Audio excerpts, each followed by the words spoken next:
माता दी दोस्तों, आज नवरात्रि के पहले दिन सुनिए दुर्गा सप्तशती का पहला अध्याय। मेधा ऋषि का राजा सुरत और समाधि को देवी की महिमा बताते हुए मधुकैटभ वध का प्रसंग। मार्कंडेय ऋषि बोले, सूर्य के पुत्र स्वावणी की उत्पत्ति की कथा विस्तार पूर्वक कहता हूँ, सुनो। सावणी महामाया की कृपा से जिस प्रकार मदवंतर के स्वामी हुए उसका भी हाल सुनो। पहले स्वराच्युत नामक राज्य था। वह प्रजा को अपने पुत्र के समान मानते थे, तो भी कोलाध्वंसी राजा उनके शत्रु बन गए। दुष्टों को दंड देने वाले राजा सूरत की उनके साथ लड़ाई हुई। कोला विध्वंसियों के साथ संख्या कम होने पर भी राजा सूरत युद्ध में उनसे हार गए। तब वह अपने नगर में आ गए। केवल अपने देश का राज्य ही उनके पास रह गया और वह उसी देश के राजा होकर राज्य करने लगे, किंतु उनके शत्रुओं ने उन पर वहां आक्रमण कर दिया।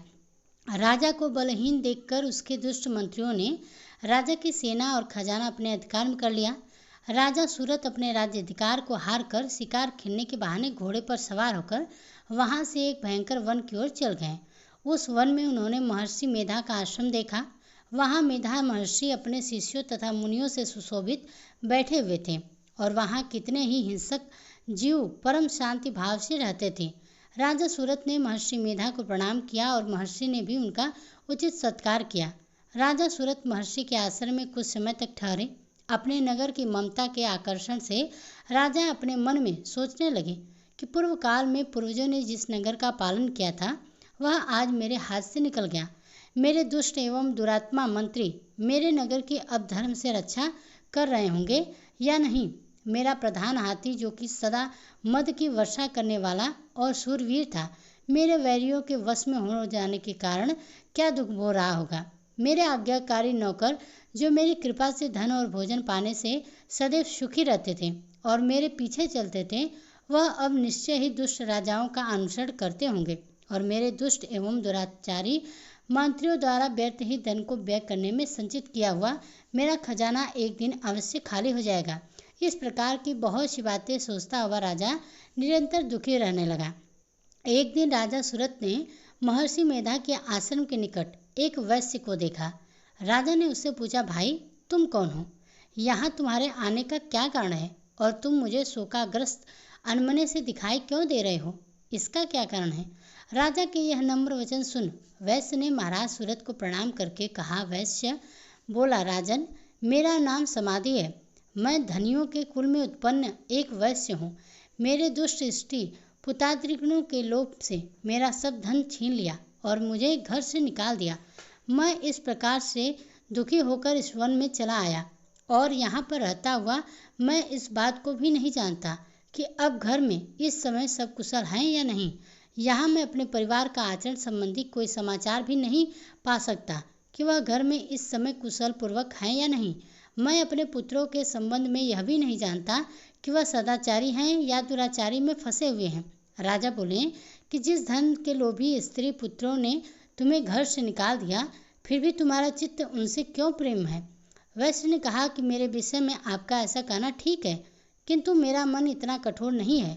यद्यपि उन्होंने धन के लोभ में पकड़कर पितृ स्नेह को त्याग कर मुझे घर से निकाल दिया है, तो भी मेरे मन में उनके लिए कठोरता नहीं आती। हे महामते, मेरा मन फिर भी उनमें क्यों फंस रहा है? इस बात को जानता हुआ मैं नहीं, मेरा चित्त उनके लिए दुखी है। मैं उनके लिए लंबी लंबी सांसें ले रहा हूँ। उन लोगों में प्रेम नाम को कुछ भी नहीं है, फिर भी ऐसे निसंदेहियों के लिए मेरा हृदय कठोर नहीं होता। महर्षि मार्कंडेय जी ने कहा, हे राजन। इसके पश्चात महाराज सूरत और वह वैश्य दोनों महर्षि मेधा के समीप गए और उनके साथ यथा योग्य न्याय संभाषण करके दोनों ने वार्तालाप आरंभ की। राजा बोले, हे भगवान, मैं आपसे एक बात पूछना चाहता हूँ, सो आप कृपा करके मुझे बताएं। मेरा मन अधीन नहीं है, इससे मैं बहुत दुखी हूँ। राज्य धनाधिक की चिंता अभी तक मुझसे बनी हुई है और मेरी यह ममता अज्ञानियों की तरफ बढ़ती ही जा रही है। और यह समाधि नामक वैश्य भी अपने घर से अपमानित होकर आया है। इसके स्वजनों ने इसे त्याग दिया है। स्वजनों से त्यागा हुआ भी यह उनसे हार्दिक प्रेम रखता है। इस तरह हम दोनों ही दुखी हैं। हे महाभाग, उन लोगों के अवगुणों को देखकर भी हम दोनों के मन में उनके लिए ममता जनित आकर्षण उत्पन्न हो रहा है। हमारे ज्ञान रहते हुए भी ऐसा क्यों है? अज्ञानी मनुष्यों की तरह हम दोनों में यह मूर्खता क्यों है?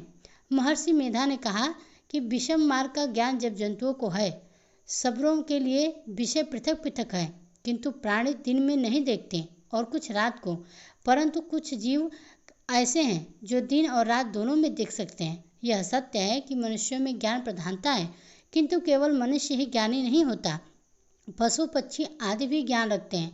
जैसे यह पशु पक्षी ज्ञानी हैं, वैसे ही मनुष्यों का ज्ञान, और जो ज्ञान मनुष्यों में है वैसे ही पशु पक्षियों में भी है, तथा अन्य बातें भी दोनों में एक जैसी ही पाई जाती है।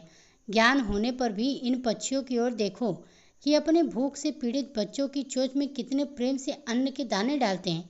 हे राजन, ऐसा ही प्रेम मनुष्यों में अपने संतान के प्रति पाया जाता है। लोभ के कारण अपने अपकार का बदला पाने के लिए मनुष्य पुत्रों की इच्छा करते हैं और इस प्रकार मोह के गड्ढे में घिरा करते हैं। भगवान श्री हरि की जो माया है, उसी से यह संसार मोहित हो रहा है। इसमें आश्चर्य की कोई बात नहीं है, क्योंकि वह भगवान विष्णु की योग निद्रा है। यह माया ही तो है जिसके कारण संसार मोह में जकड़ा हुआ है। यही महामाया भगवती देवी ज्ञानियों के चित्त को बलपूर्वक खींचकर मोह में डाल देती हैं और उसी के द्वारा संपूर्ण जगत की उत्पत्ति होती है। यही भगवती देवी प्रसन्न होकर मनुष्य को मुक्ति प्रदान करती हैं। यही संसार के बंधन का कारण है तथा संपूर्ण ईश्वरों की भी स्वामिनी है। महाराज सूरत ने पूछा, भगवान, वह देवी कौन सी है जिनको आप महामाया कहते हैं? हे ब्राह्मण, वह कैसे उत्पन्न हुई और उसका क्या कार्य है? उसके चरित्र के कौन कौन से हैं? प्रभु, आप जैसा प्रभाव हो, जैसा स्वरूप हो, वह सभी कृपा करके मुझसे कहिए, मैं आपसे सुनना चाहता हूँ। महर्षि मेधा बोले, हे राजन, वह देवी तो नित्य स्वरूपा है, उसके द्वारा यह संसार रचा गया है, तब भी उसकी उत्पत्ति अनेक प्रकार से होती है। वह सब आप मुझसे सुनो। वह देवताओं का कार्य सिद्ध करने के लिए प्रकट होती है। उस समय वह उत्पन्न हुई कलाई है। संसार को जलमय करके जब भगवान विष्णु योग निद्रा का आश्रय लेकर शेष शैया पर सो रहे थे, तब मधुकैटभ नामक 2 असुर उनके कानों के मैल से प्रकट हुए और वह श्री ब्रह्मा जी को मारने के लिए तैयार हो गए।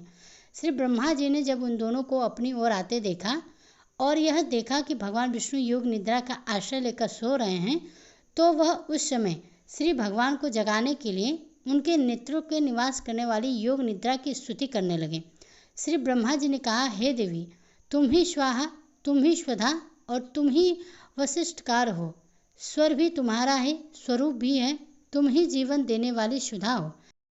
प्रणव में आकार, उकार, मकार, इन तीनों में माताओं के रूप में तुम ही स्थित हो। इनके अतिरिक्त जो बिंद पथ अर्ध मात्रा जिसका कि विशेष रूप से उच्चारण नहीं किया जा सकता, हे देवी, वह भी तुम ही हो। हे देवी संध्या, सावित्री तथा परम जननी तुम ही हो। तुम इस विश्व को धारण करने वाली हो। तुमने ही इस जगत की रचना की है और तुम ही इस जगत का पालन करने वाली हो। तुम ही कल्प के अंत में सबको भक्षण करने वाली हो। हे देवी, जगत की उत्पत्ति के समय तुम सृष्टि की रूपा होती हो, पालन काल में स्थिति रूपा हो और कल्प के अंत में संहार रूप धारण कर लेती हो। तुम ही महाविद्या, महामाया, महामेधा, महारात्रि और मोहरात्रि हो। श्री ईश्वरी और बोध स्वरूपा बुद्धि भी तुम ही हो। लज्जा, पुष्टि, तुष्टि, शांति और क्षमा भी तुम ही हो।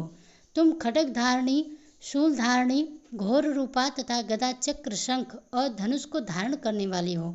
बाण, भिशुंडी और पडिग यह भी तुम्हारे ही अंश है। और सौम्य तुम हो, सौमांतर हो। यही नहीं बल्कि जितनी भी सौम्य तथा सुंदर वस्तुएं हैं इस संसार में, उन सबसे बढ़कर सुंदर तुम हो और अपर सबसे पर रहने वाली सुंदर तुम ही हो। हे सर्वस्वरूपे देवी, जो भी सतज पदार्थ हैं और उनमें जो शक्ति है वह भी तुम हो। ऐसी अवस्था में भला तुम्हारी स्तुति कौन कर सकता है? इस संसार की सृष्टि, पालन और संहार करने वाले जो भगवान हैं, उनको भी जब तुमने निद्रा के वशीभूत कर दिया है, तो फिर तुम्हारी स्तुति कौन कर सकता है? मुझे भगवान विष्णु तथा भगवान शंकर को शरीर धारण कराने वाली तुम ही हो। तुम्हारी स्तुति करने की शक्ति किसमें है? हे देवी, तुम हो अपने इन उदार प्रभाव के कारण ही प्रशंसनीय हो। मधु और कैटभ जो भयंकर असुर हैं, इन्हें मोह में डाल दो और श्री हरि भगवान विष्णु को भी जल्दी से जगा दो और उनमें उनको मारने डालने की बुद्धि भी उत्पन्न कर दो। महर्षि मेधा बोले, हे राजन, जब श्री ब्रह्मा जी ने देवी से इस प्रकार स्तुति करके भगवान को जगाने तथा मधु और कटप को मारने के लिए कहा, तो वह भगवान श्री हरि विष्णु के नेत्र, मुख, नासिका, बाहु, हृदय और वक्ष स्थल से निकलकर ब्रह्मा जी के सामने खड़ी हो गई। उनका ऐसा करना था कि भगवान श्री हरि तुरंत जाग उठे और दोनों असुरों को देखा, जो कि अत्यंत ही बलवान और पराक्रमी थे और मारे क्रोध के जिनके नेत्र लाल हो रहे थे और जो ब्रह्मा जी का वध करने के लिए तैयार थे। तब क्रुद्ध हो उन दोनों दुरात्मा असुरों के साथ भगवान श्री हरि पूरे 5000 वर्ष तक लड़ते रहे। एक तो वह अत्यंत बलवान तथा पराक्रमी थे, दूसरे महामाया ने भी उन्हें मोह में डाल रखा था। अतः वह श्री भगवान से कहने लगे, हम दोनों तुम्हारी वीरता से अत्यंत ही प्रसन्न हैं, तुम हमसे कोई वर मांगो। भगवान ने कहा, यदि तुम मुझ पर प्रसन्न हो तो अब तुम मेरे हाथों से मर जाओ, बस इतना सा ही वर मैं तुमसे मांगता हूँ। यहाँ दूसरे वर से क्या प्रयोजन है? महर्षि मेधा बोले, इस तरह से जब वह धोखे में आ गए और अपने चारों ओर जल ही जल देखा तो भगवान श्री हरि से कहने लगे, जहाँ पर जल ना हो, सूखी जमीन हो, उसी जगह हमारा वध कीजिए। महर्षि मेधा कहते हैं, तथास्तु कहकर भगवान श्री हरि ने उन दोनों को अपनी जांघ में लिपटाकर उन दोनों के सिर काट दिए। इस तरह से यहाँ देवी श्री ब्रह्मा जी की स्तुति करने पर प्रकट हुई। अब यह तुमसे उनके प्रभाव का वर्णन करता हूँ, सो सुनो। यह दुर्गा सप्तशती का प्रथम अध्याय आज यहीं पर समाप्त होता है। कल इसी चैनल पर आपको दुर्गा सप्तशती का दूसरा अध्याय सुनने को मिलेगा, तो कृपया करके जरूर सुनिएगा। अगर आप मेरे चैनल पर पहली बार हैं तो चैनल को सब्सक्राइब करना ना भूलिए।